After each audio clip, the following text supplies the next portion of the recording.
pagbati po ng pagpapala at awa at siyempre po, una sa lahat, kapayapaan. Sige, tuloy mo. Panginoon Diyos sa ating lahat. Isa pong hindi kapani-paniwalang araw itong nangyayari sa harapan ko sapagkat kapag nandito po ako sa Davao, iba ang ambience. Ang nakikita mo lagi, pag-asa. Oy, grabe naman. Pag-asa daw na sa Davao City. Kaya pala, mga kapatid, mga kaibigan, yung pangalang, yung mga kapulisan mismo natin dyan sa Davao City, Diyos ko po, nagpupositibo sa droga. Yung mga empleyado po ng, ng munisipyo ni Basti Duterte, nagpupositibo sa droga. Pag-asa ang nakikita ni Robin dyan sa Davao City. Anong pag-asa, Robin? Anong pag-asa? Dahil ngayon, nasasawatan ngayon ng mga shabu, ganun, mga droga dito. Ngayon, ang nakikita mo sa Davao City ay pag-asa na kumalik ulit ang mga shabu, ganun. Naku, Robin. Pagbabago na nangyari. Hindi pagbabago na kwento. Kasi dito sa bansa natin, dalawa yun eh. Yung pagbabagong salita lang, saka yung pagbabagong nangyari. At dito po sa Davao City, nangyari ang pagbabago. Ang dami nga nagbago sa Davao City. Sa totoo lang, mga kababayan. Kahit Cubena LC o Velos mayroon na... Alam niyo mga kababayan, madami talaga ang nagbago sa Davao City. Nung presidente si PBBM, maraming nagbago sa Davao City. Nandiyan yung yung tunnel ngayon na ginagawa. Na magkukonekta po sa iba't ibang rehiyon dyan sa may Davao region something.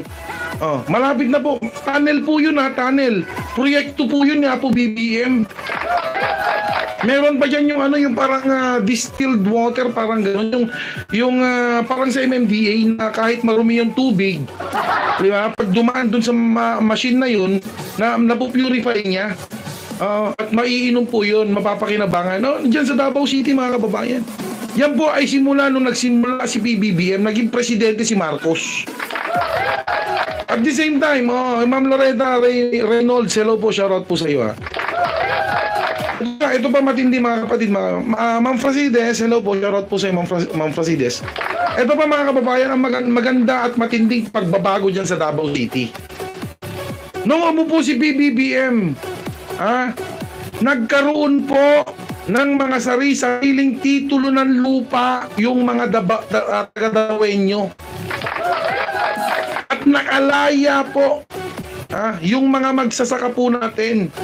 Luzon, Visayas at Mindanao. Okay? Sa pagkakautang. Kaya malaki po ang pagbabago dyan sa Davao City. Kasi nung panahon ni Digong, wala pong pagbabago dyan. Dyan po ang takbuhan ng mga kriminal, mga drugista, mga drug lord. Kasintabi naman sa mga Davaoenyo. Kaya nga, sabi ko sa inyo, mga kapatid, mga kaibigan, nasa Davao ako.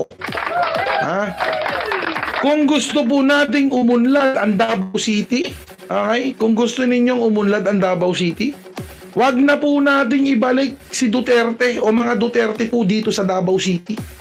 Mag-Nograles po tayo. Nograles tayo, mga kababayan. Mga kababayan Davaoenyo. Kasi ang haba-haba na po ng panahon ni Digong Duterte. Okay, palit-palit nga lang po sila. Si Digong, si Sara, si Pulong, papalit-palit lang sila. Pero wala pong pagbabago. Konting ulan, baha po, baha. Ulan lang yun, simpleng ulan lang po yun, bumabaha ang Davao City. Pero meron pong 51 billion pesos na flood control. Na nasa kay Pulong Duterte, na congressman po ninyo dito. Oh, kapatid Ballpoint man, shoutout sa'yo kapatid ha.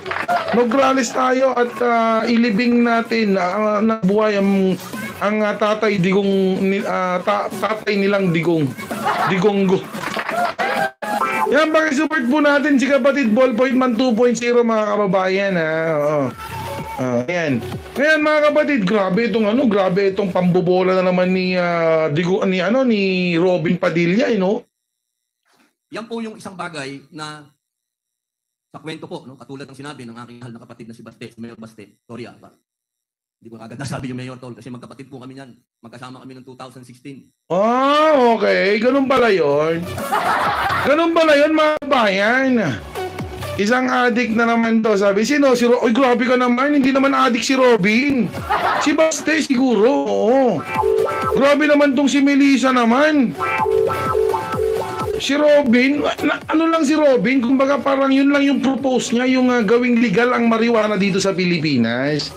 Pero I don't think kung addict tong si Robin kung baka noon pa. Diba, baka noon gumagamit. Siyempre, bad boy diba? Bad boy siga So baka gumagamit siya, Pero baka ngayon, hindi na. Pero yun nga, yung propose niya noon na gawing legal ang marijuana dito sa Pilipinas kasi nga, etong si Digong Duterte, aminado naman siya na siya ay gumagamit, nagchuchongki po si Digong. Tapos si Baste, may video, okay, na kumakalat sa TikTok. Sa TikTok, nakasama yung isang artista, sexy na artista, na grabe, langong-lango mga kababayan. Langong-lango! Halatang hay na hay.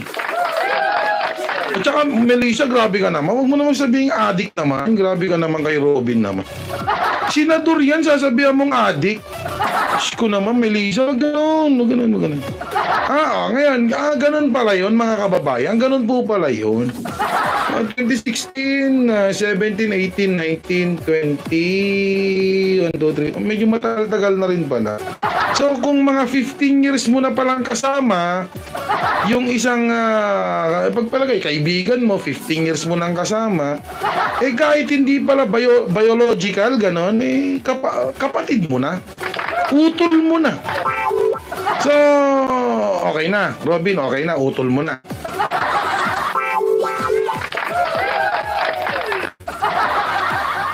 Wala namang problema, di ba? Wala namang problema doon Ito, utol. Kapatid niya raw So, tatay mo si Digong. Robin! Tatay mo si Digong, Robin. Yung tatay mo, tinatakwin mo na, ganon. Kasi malamang kung tanungin mo si Baste, kung tatanggapin niyang tatay mo, kung tatanggapin ni Baste na tatay niya, yung tatay mo, sasabihin niya, pakialam po dyan. Ikaw nagsabi, magkapatid tayo. So kilalanin mo tatay mo, yung tatay ko. Hindi ko kikilalanin yung tatay mo na tatay ko. Di ba? So hindi mo na tatay yung tatay mo, Robin. Mamulaline. Hello, Mamulaline. Shoutout po, Mamulaline. Magandang umaga po, magandang gabi. Tuloy na natin. Sige, bigyan na natin mga kababayan. Kayo naman, Be kind to the animals. Sige, tutol mo. Sige, kapatid mo. Tol. Pasensya ka na, Tol, Kung hindi ko agad nasabi, Tol, yung Mayor Baste, Tol, magkapatid ko kasi kami niyan, Tol. Tatay ko kasi tatay niya, Tol, Kami po yung nangangampanya. Ito po yung sinabi niya. Tandaan po natin yun. Ideology. Ang Davao City ang ideology. Yung tagumpay, yung pagbabago, yung mukha ng ating Pangulong, pinakamagaling na Pangulo na dumating sa Pilipinas. Hoy! Kahit anong gawin nilang paninira, kahit anong gawin nilang kwento-kwento, walang naniniwala. Sapagkat si Pangulong Rodrigo Roa Duterte ay hindi isang kwento. Siya ay katotohanan. Grabe naman. Oo, totoo naman talaga yun mga kapatid. Katotohanan. Si Digong po kasi ay talagang katotohanan. Katotohanan po na pagdating po sa China, takot si Digong. Sisitsitan nga lang si Xi Jinping. Sitsitan lang ni Xi Jinping yan. Gaganon. Tapos sinabing, bark, bark. Ganon si Digong. Totoo yan, mga kababayan. Yan ang yan. Pag sinitsitan ni Xi Jinping yan, matabang lang naman si kapatid, matapang lang naman si Duterte sa mga kapwa niya Pilipino. Totoo yan. Kayo ba naman ipapatay ni Digong 30,000 na mga Pilipino? 30,000 yung pinapatay ni Digong Duterte ng mga Pilipino. Tapos papala ng 2,000 Chinese. Kasi nga utos ni Xi Jinping . Kaya nga kapag sinitsit ni Xi Jinping yan, tiklop si Digong. Ngayon, sinasabi niya, pinakamagaling na presidente ng Pilipinas. Ulol! Talagang budol din talaga tong si Robin Padilla, no? Grabe budol nito, mga kababayan. Bakit masabing grabe budol niyan? Sumantala nung nangangampanya, nung nangangailangan ng boto, yung gagi. Sorry naman Robin Padilla. Kasi masakit lang kasi sa loob na ibinoto kita Ikinampanya pa kita dito sa lugar ko animal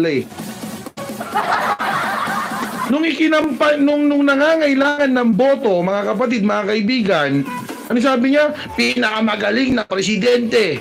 Sino? Si Apo Lakay. Totoo yan, di ba? Boss Randy Gorospe, shoutout sa'yo, Boss Randy. Di ba, totoo naman, mga kababayan? Matatandaan nyo ba yung sinabi nito? Ang pinakamagaling na presidente, si Apo Lakay. Pero ngayon, ano sabi niya? Digong. Agree naman ako doon. Best president si Digong Duterte. Saan? Sa pagiging aso, pagiging tuta, pagbebenta ng Pilipinas sa China. Pero kung ginagawa dito sa Pilipinas, anong ginawa ni Digong sa Pilipinas? Wala po. Walang ginawa si Duterte sa Pilipinas. Bagkus, ibinaon po tayo lalo sa utang. Correct, Apo Lakay, the best and now,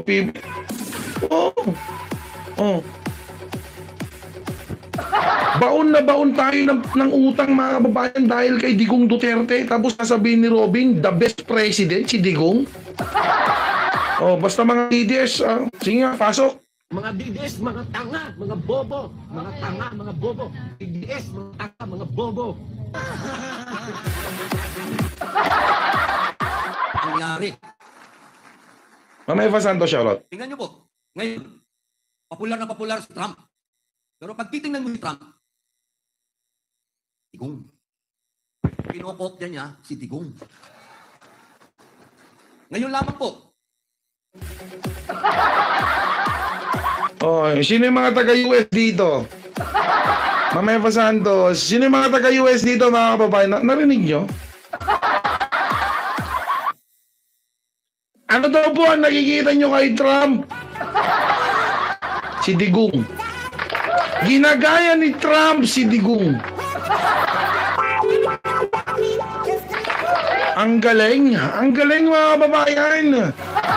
Ginagaya daw po ni Digong, ginagaya daw po ni President Donald Trump si Digong. Loko-loko rin talaga no? Digong. Kinokopya niya si Digong. Popular na popular si Trump. Pero pag titingnan mo si Trump, nangyari. Tingnan nyo po. Ngayon, popular na popular si Trump. Pero pag titingnan mo si Trump, Digong. Kinokopya niya si Digong. Ngayon lamang po, nung naupo siya, tingnan ninyo. Sino ba ang Pangulo ng Pilipinas na pagkaupo, marami na kagad niya? Anak ka ng po. Anak ka ng po. Anak ka ng po.